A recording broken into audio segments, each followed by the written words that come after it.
আরে বন্ধু, মানুষ মৃত্যুবরণ করার পরে পরযোগী জীবনের প্রথম যে ধাপ সেটা হলো কবর। ওই কবরে যদি কেউ হেরে যায় রে, আর তার বাকি প্রত্যেকটা স্টেপে তার শুধু হারার সম্ভাবনা, সে হেরে যাবে। আর এই কবরের প্রথম স্টেপ, পরযোগী জীবনের প্রথম স্টেপে যদি সে জিতে যায় রে, তার প্রত্যেকটা জায়গায় সে জিতে যাবে। আমি হারবো না, জিতবো। ও বন্ধু, সাহাবী যারা, তাদের মর্যাদা কত জানেননি? গাউসে পাক থেকে দূরে পৃথিবীর বুকে যত আল্লাহর ওলি পৃথিবীর বুকে কদম দিবে বন্ধু, সমস্ত আল্লাহর ওলিদেরকে যদি একটা পাল্লায় যদি তুলে দেওয়া হয়, আর আল্লাহর প্রিয় সাহাবী, আল্লাহ রাসূলের প্রিয় সাহাবী, ওই সাহাবায়ে কেরামের ঘোড়ার নিচের 3 আঙ্গুলের একটা চিমটি মাটি যদি একটা পাল্লার মধ্যে তুলে দেওয়া হয় রে, তাহলে ওই সাহাবীদের ঘোড়ার নিচের 3 আঙ্গুলের এক চিমটি মাটির ওজন ভারী হয়ে যাবে। কারণ বন্ধু, তারা রাসূলকে চরম চক্ষু দ্বারা দেখেছে। বন্ধু, তারা হৃদয় দিয়ে আমার রাসূলের প্রতি ঈমান এনেছে বন্ধুরে আমার, এবং তাদের জান মাল যা ছিল সব কিছু তারা আমার রাসূলের জন্য কুরবানি করেছে। জোরে জোরে কোন সুবহানাল্লাহ। সাহাবায়ে কেরাম যদি কবর দেখে কাঁদে, এবার আপনি প্রশ্ন করতে পারেন, বলে হুজুর গো, কাদার কারণটা কি? আমার রাসূল বলে দিয়েছেন, আল কবরু রাউজাতুম বির রিয়াদিল জান্নাতি ওয়া হুফরাতুম মিন হুফারিন নার। খাবারের স্বাদ বাড়ায় কিসে? লবণ। Thank you very much, absolutely right answer. খাবারের স্বাদ বাড়ায় কিসে? লবণে। আরো জোরে বলেন, আরো জোরে। খাবারের স্বাদ বাড়ায় লবণে, ইবাদতের স্বাদ বাড়ায় প্রেমে। ইবাদতের স্বাদ বাড়ায় কিসে? প্রেমে। আপনারা যে আওয়াজ দেন, আপনাদের আওয়াজ কিন্তু প্রেমময় হয় না। আমি আজকে আলোচনার বন্ধ শিরোনাম দিয়েছি, হেডলাইন দিয়েছি, ওয়ামা আরসালনাকা ইল্লা কাফাতান লিন-নাসি বাশীরান ওয়া নাযীরা। আল্লাহর হাবিবকে আল্লাহ রাব্বুল আলামিন দুনিয়ার বুকে পাঠিয়েছেন। রাসূল বলেছেন, আল্লাহর হাবিব মানব জাতির নিকট সুসংবাদদাতা এবং ভয় প্রদর্শক হিসেবে এসেছে। বন্ধু, এই যে আমি হাদিসটা পড়লাম, এখান থেকে পুরোটাই আইডেন্টিফাই করে ফেলেছি। রাসূল বলেছেন, কবরুন রাউজাতুম মির রিয়াদিল জান্নাতি ওয়া হুফরাতুম মিন হুফারিন নার। কবরটা জান্নাতের একটা বাগান হবে, জাহান্নামের একটা গর্ত হবে। বন্ধু, এই জাহান্নামটা কেন হলো, কষ্টের জায়গাটা কেন তৈরি হলো, সেটার একটা মাত্র কারণ। এটার কারণ হলো বন্ধু, আমরা নিজের উপর নিজে জুলুম করি। সেই কারণে আপনাদের আওয়াজে বোঝা যায় ওয়াজের পক্ষে নাই আপনারা সবাই মিলে কন্টিনিউয়াসলি কথা বলবো আমি, আপনারা মাঝে মাঝে একটু কথা বলে আমাকে উৎসাহিত করবেন। এটাও যদি না পারেন তাহলে কিভাবে হবে? আমি বললাম তো বেশি আলোচনা করবো না। আপনারা কি আলোচনা শুনতে রাজি না? কে কে রাজি? হাত তুলে দেখান এভাবে। সবাই রাজি? সবাই রাজি না। যারা এমনি হাত তুলছেন তারা অর্ধেক রাজি, আর যারা এইভাবে তুলছেন তারা ফুল রাজি, 100%। আমার মতো হাত তুলে দেখান যারা রাজি। আর যারা রাজি নাই হাত তোলার দরকার নাই, কারণ যার অন্তরে একটা, মুখে আর একটা হাতে মুনাফিক। বাবা কথা কয় না কি? আমার আমি কিন্তু হাসতে হাসতে বলবো, মাঝে মাঝে সিরিয়াসলি বলবো। আমি কিন্তু কথাটা হাসতে হাসতে বলছি।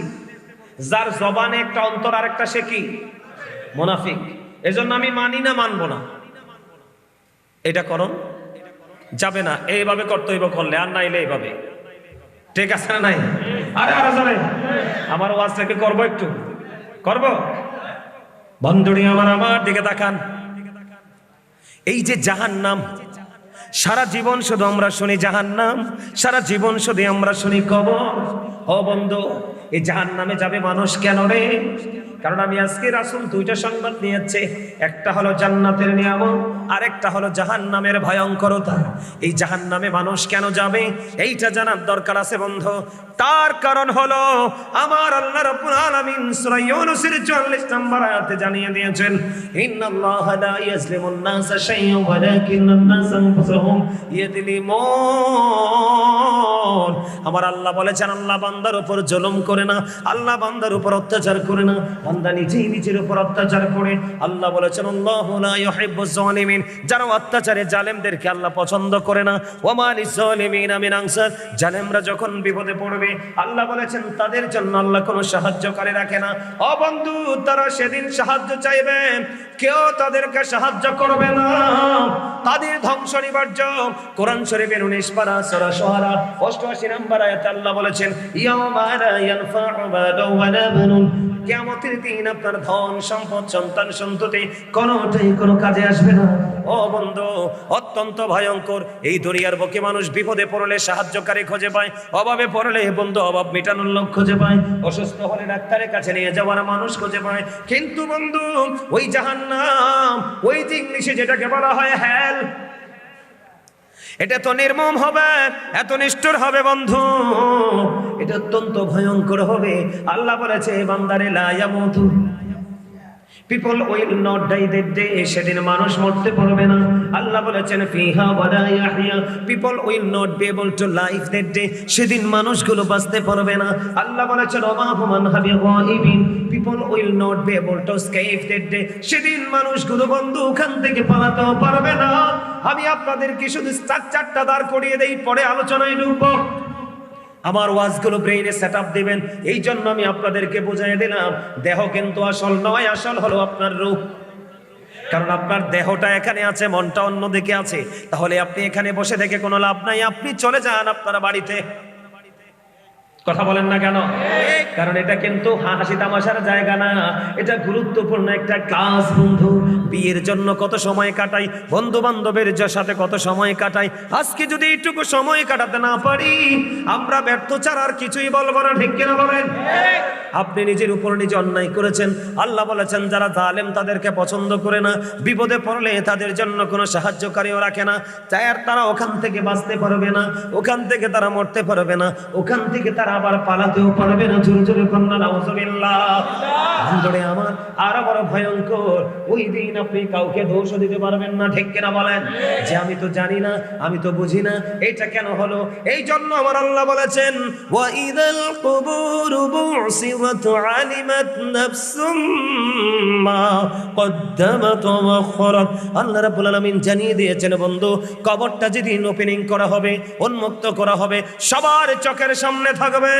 আমার আল্লাহ বলেছেন আপনার জীবনে কে কি করেছেন আর কি করেননি প্র্যাকটিক্যালি আপনি সব দেখতে পারবেন, জানতে পারবেন। বলে হুজুর এই নোটটা কে করেছে, আমার দিকে খেয়াল করেন এই নোটটা কে করেছে, আপনার সমস্ত নেগেটিভ কর্মগুলো লিপিবদ্ধ কে করেছে। আল্লাহ রাব্বুল আলামিন জানিয়ে দিয়েছে আমি বানিয়ে বলার মানুষ নই রে বন্ধু। ভুল হতে পারে, ভুলের অর্ধে তো কেউ নাই। ঠিক কিনা বলেন? এই ছেলে, স্টপ ইউর মাউথ এভরিবডি। তোমার ফিলিংসটা কোথায়? আমার কাছে অবাক লাগে, সবাই প্রাণ খোলা আলোচনা শুনছো, তুমি হাসছো। আচ্ছা তুমি এখানেও যদি হাসো, কাঁদবা কোথায় বলো তো? তুমি এখানে যদি সেন্সলেস পারসনদের মতো আচরণ করো, তাহলে সেন্স এবিলিটি সম্পন্ন পারসন হিসাবে নিজেকে কখন তুমি প্রিপেয়ার করবে? আমার কথা শোনেন, আমি কাউকে প্রেসার ক্রিয়েট করতে রাজি না, কিন্তু উশৃঙ্খল আচরণ আমিও পছন্দ করি না। আমার আলোচনা শুনবেন, আমি গুরুত্বপূর্ণ একটা আলোচনা যাচ্ছিলাম, কিন্তু আমি আপনাদেরকে বিনীতভাবে অনুরোধ করবো, আলোচনা শুনতে হলে কন্ডিশন মানতে হবে। First condition, stop your mouth everybody, সকলের জবানকে বন্ধ করতে হবে। Second condition, you listening my lecture very attentively, আমার কথা সবাইকে মন দিয়ে শুনতে হবে। থার্ড কন্ডিশন, আপনি যদি বলেন আই সে ডোন্ট অ্যাকসেপ্টেবল, আমি বলবো I say go to your seat, out of sight, আপনি আপনার বাসায় চলে যাবেন। কারণ দুষ্ট গরুর চেয়ে সৈন্য গোয়াল অনেক বেটার। কথা বলেন না কেন? এখানে আমার ক্লাসে আমি অমনোযোগী স্টুডেন্ট আমি চাই না। যে স্টুডেন্ট এখানে বসে তার ঘুমের চিন্তা করবে, যে স্টুডেন্ট এখানে বসে তার কি খাবে সেই চিন্তা করবে, সেই স্টুডেন্ট আমি চাই না। আমি ওই স্টুডেন্ট চাই সে খেলার সময় শুধুই খেলবে, ঘুমের সময় সে শুধুই ঘুমাবে, আড্ডা দেওয়ার সময় সে শুধুই আড্ডা দিবে, ক্লাসে যখন সে যাবে শুধুই পড়াশোনার মধ্যে নিজেকে অ্যাটেন্টিভলি নিজেকে নিয়োজিত রাখবে। আপনারা আমার কথা একমত কিনা? আরো যারা বলেন, আমাদের যুব সমাজ কি ধ্বংস না? কথা বলেন। আমি আপনাদেরকে বলে দেই আমাদের যুব সমাজ কত ধ্বংস। এই যে দেখেন এখানে অনেক যুবক ছেলে আসছে, কয়টা ছেলের মাথায় টুপি আছে আমাকে দেখান। এগুলো ধ্বংসস্তূপের নমুনা। কথা বলবেন না প্লিজ, আমি আপনাদেরকে শুধু আঙ্গুল দিয়ে দেখিয়ে দিচ্ছি কয়টা ছেলে টুপি পরে আসছে। এটা কি ধর্মীয় সংস্কৃতির কি চর্চা না? মনে রাখবেন, বেঈমান কিন্তু দাড়ি রাখে, পাঞ্জাবি পরে, কিন্তু টুপি পরে না। কথা বলে না কেন? বেঈমান কাফের এবং ইমানদারের মধ্যে পার্থক্য করার সহজ উপায় হলো মাথার টুপি। আপনি মুসলমান, আমি আপনাকে বিবেকবান বলতে পারবো, আপনাকে আমি সেন্সিবিলিটি সম্পন্ন পারসন বলতে পারবো, আপনাকে আমি ভেরি ইন্টেলিজেন্ট বলতে পারবো না। কেন পারবো না? আপনার কমন সেন্স নাই। কথা বলবেন না, আপনার কমন সেন্স নাই। আমি একদম কনফিডেন্সলি বলছি। হ্যাঁ, এদিকে তাকান। বেঈমান কাফের যারা আছে তারা কি তাদের উপাসনালয় যায় কি যায় না? কথা বলেন। এর মধ্যে বাংলাদেশে আছে হিন্দু, আছে না নাই? আরো জোরে বলেন। আপনারা কি কথা বলতে পারেন না? গায়ের জোর কার জন্য রাখছেন? মারামারি করার জন্য? কেউ কথা বলে না। মাটি কাটার জন্য? কথা বলেন। তো কার জন্য রাখছেন? আপনি তো আগে জোর খাটাবেন আল্লাহর জন্য, ঠিক কিনা বলেন? কারণ আল্লাহ রাব্বুল আলামিন দুর্বল ইমানদারের চাইতে শক্তিশালী ইমানদারকে বেশি পছন্দ করে। আওয়াজ তুলে কোন সুবহানাল্লাহ। আমরা দুর্বল হতে চাই না, আমরা উইক হতে চাই না, আমরা স্ট্রং হতে চাই, ঠিক কিনা বলেন? কে কে স্ট্রং ইমানদার হতে চান? হাত তুলে দেখান। হাত এখনো উঠানোর স্পিড নাই। আমার মতো উঠবে হাত এইভাবে, এইভাবে। মারহাবা, হাত নামান। কারণ আপনার এখানে বসছি, শয়তান তো ডিস্টার্ব করবে। আমার দিকে তাকান। আমি হিন্দু ধর্ম পালন করুক, বৌদ্ধ ধর্মে পালন করুক, আমি তাদের দিকে যাচ্ছি না। যে এক্সাম্পল দিচ্ছি আমি আপনাদেরকে। আল্লাহ কোরআনে কি বলেছেন? ইন্নামাল খামরু ওয়াল মাইসিরু ওয়াল আনসাবু ওয়াল আজরাবু রিজসুম মিন আমালিশ শাইতান। আল্লাহ বলেছেন মদ, জুয়া, মূর্তি, ভাগ্য গণনা, ঘৃণ বস্তু শয়তানের কাজ। কার কাজ? এর মধ্যে আনসাব শব্দটা আছে না নাই? ওয়াল আনসাব আছে না নাই? এটা হচ্ছে মূর্তি। এটা কার কাজ? শয়তানের কাজ। বলেছে কে? আরো জোরে বলেন না মিয়া, কে? আরে মিয়া, আপনারা তো কৃপণে না। আপনারা সবাই মিলে আওয়াজ দিলে আকাশ বাতাস মুখরিত হয়ে যায়। তো এরা এদের ধর্মের চর্চা করছে। তাদের ধর্ম শয়তানি ধর্ম। কে বলেছে? আল্লাহ। আমরা তাদেরকে ছোট করছি না, আল্লাহ যেটা বলছে সেটা বলছি। তারা তাদের ধর্ম যখন পালন করে পূজায় যায়, আপনি দেখেন তো বাড়ির পোশাক আর পূজায় গেলে কি এই পোশাক থাকে গায়ে? এরা উত্তম রূপে সাজে, ছেলে মেয়ে সবাই। কিন্তু আমরা এত হতভাগা মুসলমান, আমাদের কমন সেন্স নাই। আমরা মসজিদে যেতে হলে কিভাবে যেতে হবে, মাহফিলে আলেমদের মজলিসে আসতে হলে কেমন করে আসতে হবে, সেই চিন্তা আমাদের নাই। তাহলে আমরা কি শিখবো এখান থেকে? আমার কথা বুঝতে পারছেন বন্ধু? আমি সেই দিকে যেতে চাই না। আমাদের অপরাধের শেষ নাই। আমি সোজাসুজি অপরাধটা আমরা কেমন করে করি তো বলে দিতে চাই, এরপরে আলোচনাটা শেষ করে দিব। বন্ধু আমার দিকে তাকান। বন্ধুরে আমার, আপনি ওই দিন কাউকে দোষ দিতে পারবেন না। কারণ কবর যখন ওপেনিং করা হবে, আপনি সব কিছু প্র্যাকটিক্যালি দেখতে পাবেন, জানতে পারবেন। আপনার সামনে সব কিছু ওপেনিং করা হবে। ও বন্ধু, দুনিয়ার বুকে কি আমার ওয়াজে কানে কানে কথা বলতে হইতো না। আপনি এদিক যাইয়েন, এদিক যাইয়েন। এখানে কানে আর মুখে আমার ওয়াজে কথা চলবে। যত কথা জমাইতে থাকেন হৃদয়ের ঘরে, মনের ঘরে, সময় মতো ছেড়ে দিবেন।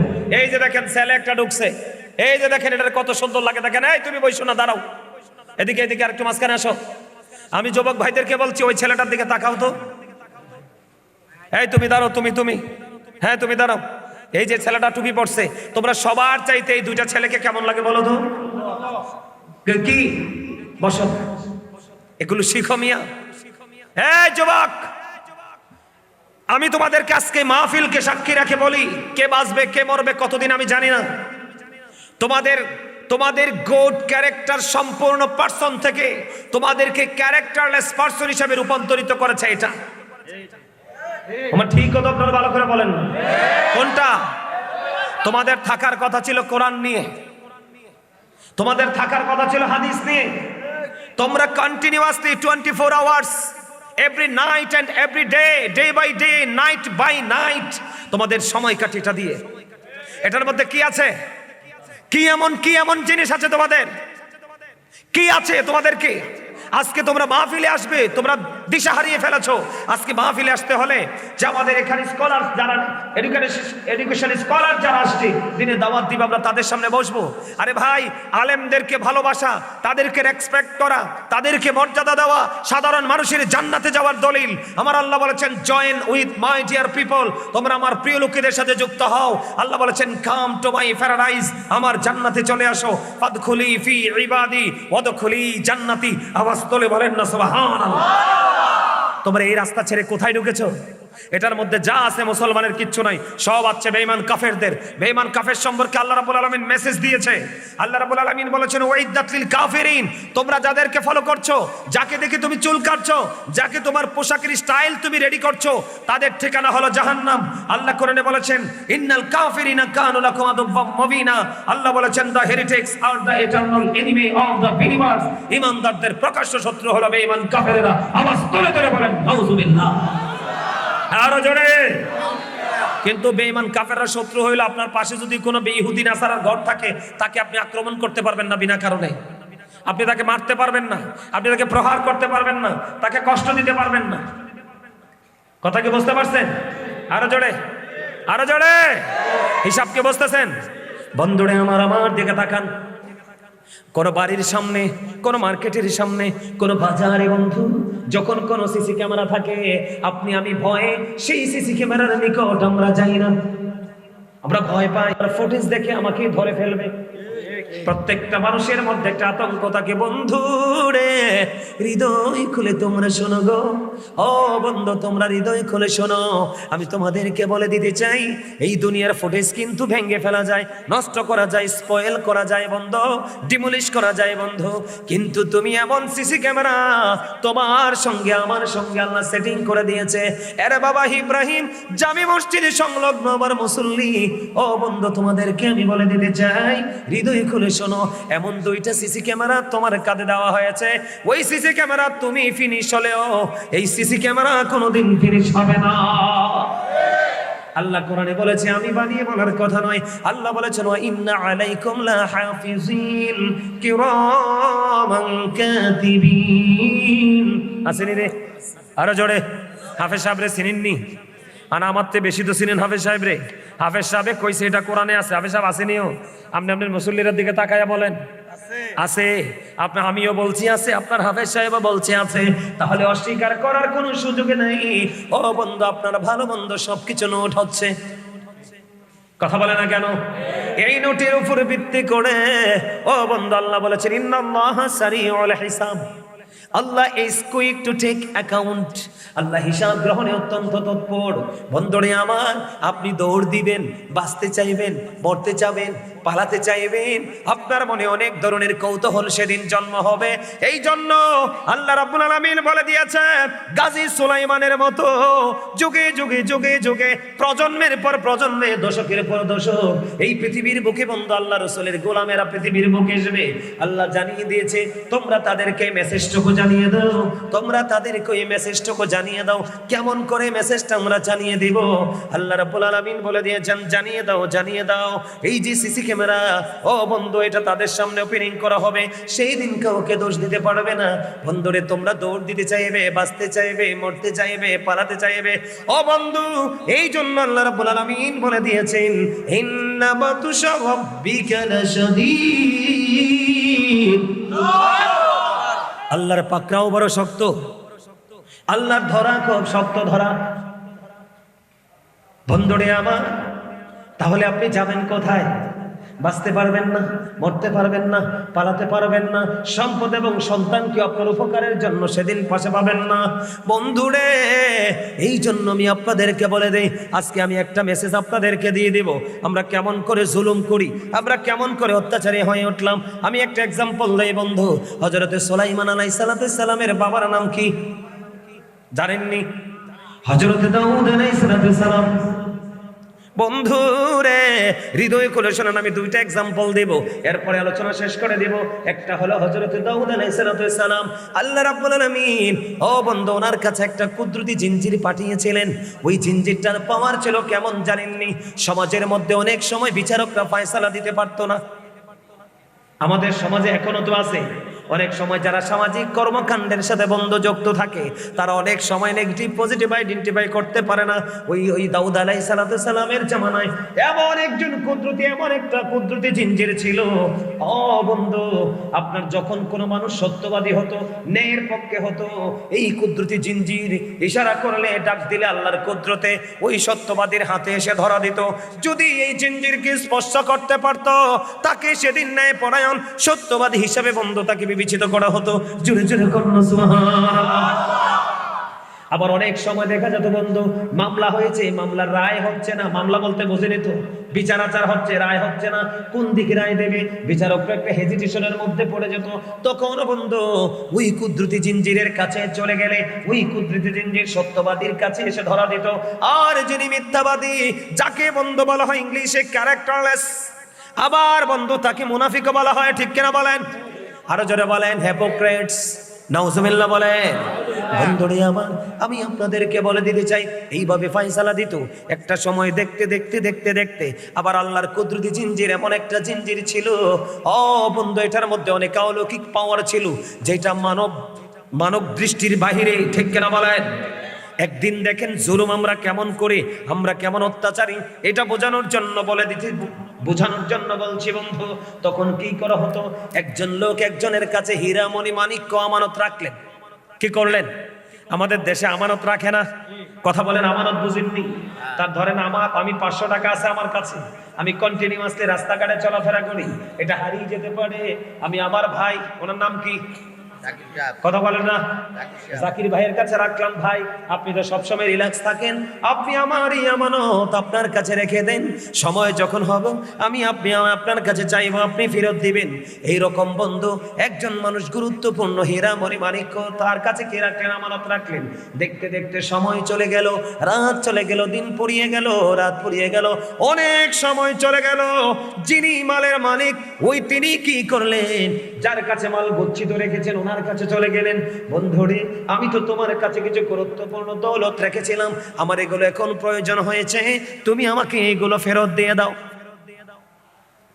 কিন্তু বন্ধু ওই লোকটা বললেন, না না না, আমি তো তোমাকে তোমার মাল ফেরত দিয়ে দিয়েছি। আসলে কিন্তু ওই লোক তার মাল ফেরত দেয় নাই। এখন কোনোভাবেই সে মাল আনতে পারতেছে না। অনেক আলোচনা হলো, জানাজানি হলো, সকল কিছু কমপ্লিট করার পরে বন্ধু এবার কি করলেন, ধীরে ধীরে ধীরে ধীরে এবার কি করলেন, ওই যে কুদরতি জিঞ্জির, কি আল্লাহর কুদরতি নিয়ামত, এই জিঞ্জিরের কাছে যখন চলে যাবে বন্ধু বিচার হবে। এদিকে যিনি বলতেছে, যার কাছে মাল তিনি বলতেছে দিয়ে দিয়েছি, আর যিনি মাল রেখেছেন তিনি বলতেছেন আমি পাই নাই। আসলে কিন্তু তিনি তার মাল পায় নাই। এবার বন্ধু আলোচনা হলো, আলোচনা করতে করতে করতে করতে করতে করতে বন্ধু ধীরে ধীরে ধীরে ধীরে এমন একটা ফয়সালা হলো, বন্ধুরে আমার, এবার কোনো রাস্তা নাই, ওই চলো কুদরতি জিঞ্জিরের কাছে চলে যাব, ওই জিঞ্জির ফয়সালা দিয়ে দিবে, কারণ এটার অনেক অলৌকিক পাওয়ার আমার আল্লাহ দিয়ে দিয়েছেন। বন্ধুরে আমার, এবার কি করলেন, যার কাছে মালগুলো আমানত রাখা হয়েছিল উনি কি করলেন, একটা লাঠি নিয়ে আসলেন। কে নিয়ে আসলেন? লাঠি নিয়ে আসলেন। ও বন্ধু, লাঠিটা তিনি কি করলেন, যার মাল তার কাছে দিয়ে দিলেন। যখন জিঞ্জিরের কাছাকাছি গেলেন, যার সম্পদ তার কাছে দিলেন, দিয়ে বললেন, বন্ধু তুমি আমার এই লাঠিখানা রাখো, আমি ওই কুদরতি জিঞ্জিরে স্পর্শ করব। এবার লাঠিটা যার মাল তার কাছে দিয়ে গেলেন, দিয়ে বন্ধু চলে গেলেন ওই কুদরতি জিঞ্জির ধরার জন্য। কুদরতি জিঞ্জির যখন ধরতে গেলেন, যাওয়ার পরে বন্ধু আল্লাহর নাম নিয়ে যখন হাত বাড়িয়ে দিলেন, আল্লাহর ওই রহমত বরকতে পরিপূর্ণ কুদরতি জিঞ্জির ওই ব্যক্তিকে ধরা দিল। জোরে কন্যা একবার আল্লাহু আকবার। কুদরতি জিঞ্জিরটা যখন ধরলেন, খেয়াল করেন বিষয়টা, তিনি কি করলেন, এবার আসলেন ওই যে লাঠিটা দিলেন, বলে দাও আমাকে, তুমি লাঠি দাও। ও বন্ধু, জিনার মাল, ওনার তো মাথা খারাপ হয়ে গেছে, আমি তো আমার মাল বুঝে পাই নাই, কিন্তু এই লোকটা কেমন করে জিঞ্জির স্পর্শ করতে পারলো, ওনার মধ্যে হাজারো প্রশ্ন। এবার কি করলেন, লাঠিখানা তিনি পেয়ে গেলেন। পাওয়ার পরে এবার কি করলেন, লাঠিটা পেয়ে বন্ধু এবার যার মাল তিনি গেলেন, যাওয়ার পরে জিঞ্জিরের দিকে হাত বাড়ালেন, জিঞ্জির এসে তাকে ধরা দিয়ে দিল। জোরে আরেকবার বলেন আল্লাহু আকবার। বন্ধুরে আমার, ও বন্ধু, দুইজনে তো কি করলো, জিঞ্জিরটা স্পর্শ করতে পারলো। এটা তো কখনোই হওয়ার কথা নয়। একজন হবে বন্ধু সত্যবাদী, আরেকজন হবে মিথ্যাবাদী, এটাই তো স্বাভাবিক। কিন্তু দুইজনই সত্যবাদী, কিন্তু মাল গেল কই? প্রশ্ন আসে কি আসে না? মালগুলো কোথায় গেল? দুইজনই তো জিঞ্জির ধরলো, উপস্থিত মানুষগুলো হেজিটেশনের মধ্যে পড়ে গেল। এটা কেমন করে সম্ভব? এটা কেমন করে সম্ভব? যার মাল তিনি বলতেছেন আমি পাইনি, আর যিনি গচ্ছিত, যে তার কাছে গচ্ছিত রেখেছেন, তিনি বললেন আমি দিয়ে দিয়েছি, মালের খবর নাই। দিন চলে গেল, রাত পড়িয়ে গেল। পরের দিন সকালবেলা এসে বন্ধু হযরতে দাউদ আলাইহিস সালাম তিনি দেখলেন ওই যে জায়গায় কুদরতি জিঞ্জির ছিল, ওই কুদরতি জিঞ্জির ওখান থেকে হারিয়ে গেছে। ওখানে কুদরতি জিঞ্জির নাই। কেন কেন সেই কুদরতি জিঞ্জির নাই? এটার মধ্যে রহস্য হলো ওই লাঠি। কে কথা বলেন না কেন? আশ্চর্য হয়ে গেল। এটা তো ওই জাতির জন্য নেয়ামত ছিল। নেয়ামত কিনা বলে? সকল মানুষ ব্যর্থ, এটা তো আল্লাহ প্রদত্ত নেয়ামত। কিন্তু এই লাঠি কোথায় গেল? নেয়ামত কোথায় হারিয়ে গেল? ও বন্ধু, মানুষের মনে মনে নানা জনের নানা প্রশ্ন। এবার খুঁজতে খুঁজতে খুঁজতে খুঁজতে সর্বশেষে বন্ধু কিতাব প্রমাণ করলো। কি হলো জানেননি? যখন তিনি জিঞ্জির ধরতে গেছে, ওই লাঠিটা দেখতে বাহির দিয়ে লাঠি, কিন্তু লাঠির মধ্যে ওই ব্যক্তির সকল মাল। নাউজুবিল্লাহ কন্যা, আর জোরে কন্যা। কি লাঠির মধ্যে কি মাল? সেই মাল ও বন্ধু যখন লাঠি দিয়ে গেছি, তার মানে আপনার মাল তো আপনার হাতে বুঝিয়ে দিয়ে গেছি, ঠিক কিনা বলে? আমি লাঠি ধরলাম, আবার বন্ধু তিনি ধরে এসে লাঠি এখান থেকে ছিনিয়ে নিলেন। এবার তার মানে এতক্ষণ মালিকের মাল মালিকের হাতেই ছিল অজানা সত্ত্বে। কথা বলেন না? মালিক কিন্তু জানে না এত বড় ছলনা, এত বড় জুলুম। এটা জুলুম কিনা বলেন? কৌশলে জুলুম। এবার কি করলেন? ও বন্ধু, যিনি হাত স্পর্শ করলেন ওনার হাতে দেন, তোমার লাঠি তুমি নাও। এবার তিনি কি করলেন? হাত ধরতে গেলেন, দেখেন ইনিও তোমার পাই নাই, ঠিক কিনা বলেন? বাচ্চারা হয়ে গেল। এই যে জালেম, এই যে জুলুম, এই যে অত্যাচার, এই যে অপকৌশল, ও বন্ধু দুনিয়ার সবাইকে ফাঁকি দিতে পারলেও আল্লাহকে ফাঁকি দিতে পারে নাই। এই জন্য আল্লাহ রাব্বুল আলামিন নারাজ হয়ে কুদরতি জিঞ্জির উঠিয়ে নিয়েছে। জোরে জোরে কন্যা একবার নাউজুবিল্লাহ। আপনারা বলেন আমরা কি এরকম ফাঁকি দেই না? কথা কয় না কেন? আরে দেই কি দেই না? সরাসরি না পারলে লুক দিয়ে না পারলে দূর কাউকে দিয়ে। মনে রাখবেন, জালেম যারা অত্যাচার, মানুষকে কষ্ট দিয়ে যারা বেশি মজা পায়, তাদের অত্যন্ত ভয়ঙ্কর অবস্থা হবে। তারা ফুলচেরাতের পোলের ওপর উঠতে দেরি আল্লাহর কুদরতি হাত দিয়ে ধাক্কা দিয়ে আল্লাহ নিজেই ফেলে দিবে জাহান্নামে। ওমা নাউজুবিল্লাহ কর না কেন? এই ওয়াজটা কি ভালো লাগে নাই? এটা তো আপনাদেরকে এক্সাম্পল দিলাম বোঝার জন্য। আমরাও কিন্তু এভাবে করি। যেই লোকটার কাছে মাল, সে কি জুলুম করছে না? কথা বলেন না? আমি আমার রাসূলের হাদিস অনুযায়ী বলে দিতে চাই বন্ধু, আপনার আমার প্রাণের রাসূলকে ডাকা হলো, ইয়া রাসূলুল্লাহ, ইয়া হাবিবাল্লাহ, নবী গো, ও নবী, একজন ইন্তেকাল করেছে, জানাজা পড়াতে হবে। আমার রাসূল উত্তর দিলেন, ওই লোকটা কারো কাছে এড়ে নিয়েছে কিনা? তখন নবীকে জানানো হলো, ইয়া রাসূলুল্লাহ, এই লোকটা মাত্র একটি মাত্র দিরহাম ঋণী। তার মানে 1 টাকা ঋণী। কি? রাসূল বললেন, না না না, আমি তার জানাজা পড়াবো না, কারণ আমি নবী যদি তার জানাজা পড়াই এতে তার কোনো ফায়দা হবে না। কেন গো রাসূল? কারণ সে জুলুম করে গেছে, নিজের উপর নিজে জুলুম করেছে, তার কারণে এখনো ঋণী। আমি নবী যদি জানাজা পড়াই, ও বন্ধু, সে এখান থেকে মুক্তি পাবে না। তার কারণ হলো তার আত্মা এখন অন্যের কাছে বন্দী। কি বুঝতে পারলেন? আর আমরা কত লুটে পুটে খাই না, ছলে বলে কৌশলে, প্রকাশ্যে অপ্রকাশ্যে, প্রত্যক্ষ পরোক্ষ, ঠিক কিনা বলেন? আর যেটা বলেন, আমার রাসূল বলে দিলেন তার জানাজা পড়াবে না বন্ধু। এবার কি করলেন? আপনার আমার প্রাণের রাসূল যখন বললেন না না না, জানাজা পড়াবো না, হযরতে আবু কাতাদা রাদিয়াল্লাহু তাআলা আনহু বললেন, ইয়া রাসূলুল্লাহ, ইয়া হাবিবাল্লাহ, নবী গো, আমি তার ঋণটা পরিশোধ করে দিব। তখন আপনার আমার প্রাণের রাসূল তার জানাজা পড়াতে রাজি হয়। জোরে জোরে কন্যা একবার সুবহানাল্লাহ। তাহলে আমাদেরকে সচেতন থাকার দরকার আছে না নাই? আরো জোরে বলে। যদি না থাকি তাইলে কোথায় যেতে হবে? জাহান্নামে। কোথায়? এটা শুরু হবে কবর থেকে। কোত্থেকে শুরু হবে? আরো জোরে। কবরে গেলে তুই যে বললাম না, কারো জন্য কবর জান্নাত, কারো জন্য কবরটা দৈর্ঘ্যে প্রস্থে 70 গুণ প্রশস্ত হবে, আর কারো জন্য এত সংকুচিত হবে, মাটি এমন ভাবে চাপবে, একটা হাড় আর একটা হাড়ের মধ্যে ঢুকে যাবে। কাঁদবে, চিৎকার করবে, সাহায্যকারী চাইবে। আল্লাহ বলবে, নো, আমি তোমাকে দুনিয়ায় থাকা অবস্থায় বলেছিলাম, ওয়ামা লিজ জালিমিনা মিন আনসার, জালেম অত্যাচারী যখন বিপদে পড়ে আমি আল্লাহ তার জন্য কোনো সাহায্যকারী রাখি না। তো এখন আপনি সাহায্যকারী চান কিভাবে? চাওয়া কি উচিত? এটা কখনোই উচিত নয়, ঠিক কিনা বলেন? আরো জোরে